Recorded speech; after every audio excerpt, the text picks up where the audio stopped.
Yo, it's June 30th, and two things to update you on with Touch the Water. One is I finished the prop, one of the main props of the film, Daisy's cane. Finished some beadwork. I don't even know how long it took me, 20 hours or thereabouts to get that done. So prop's done, at least the beadwork is. You still see there's lots of glimmer and shine on it. I'm gonna go through and probably sand that down with the fine grained sand and then see what that looks like, and then sand some more, do something like that. So that's done. And then the other thing is storyboards. This is 2 inches of paper, and it's I counted this morning, it was 940 boards.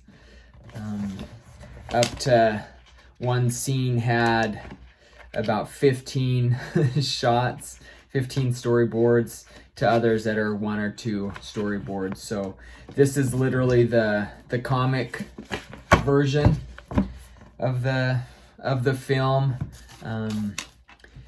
Handful of locations that I hope to use that I was drawing these storyboards around, and then there was a few that I haven't had specific locations in mind, other than like a road, driving down a road or walking on a sidewalk somewhere around a park or such. So just kind of basic storyboards on some of them, but this is obviously a ton of work to do this. This is a big deal to get this done. It's a first pass. If I had everything ready to go, or we were in an environment that we could shoot out of COVID-19, or had stuff ready and felt like it was time to push the project forward, I would go back to the original. I would get the locations we're actually going to film in, and then I'd go back to the storyboards and adjust, see if there's anything to adjust, because there might be some differences that we're gonna have to dance around. But even if I didn't do that, these are great because I've went through the process. I've made decisions of where we're putting the camera and where we're going to shoot, how I want to cover the scenes. So this is a great jumping off point.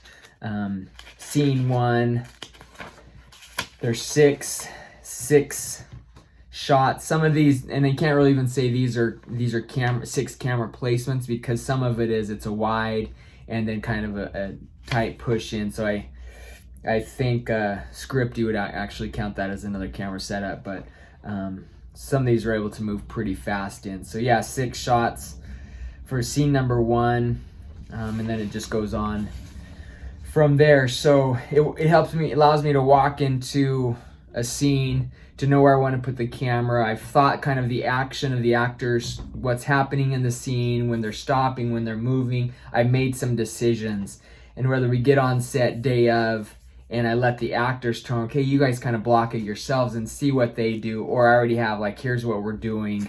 We're on a tight schedule. This is what we need to do. You start over here, come in here. You guys are crossing. You're sitting at the table. We're shooting here. Here's our coverage. And going from there. So 940 storyboards done, major prop done. Now I'm literally at this point, I'm not sure what my next step is to keep this project going right now. What can I control that I can do to help move it forward a little bit more? I don't know at this point. So it may be a few weeks, a few months. Hopefully it's not a few years before there's another follow-up, that there's some progress made on this journey of making Touch the Water film. So yeah, no shoot dates in mind. Not giving up on it. I still believe in the project. There's been a lot of effort. Obviously, the hours and hours that some of you have watched all the Follow the Journey videos. Appreciate you following along, and nothing else gets you a good idea of things you can control and things you can't. So this is what I can control right now. It is 940 storyboards, 2 inches of paper, a prop that's ready to go. Now we'll just wait on when everything else falls into place. So keep following the journey. Hopefully it's sooner than later.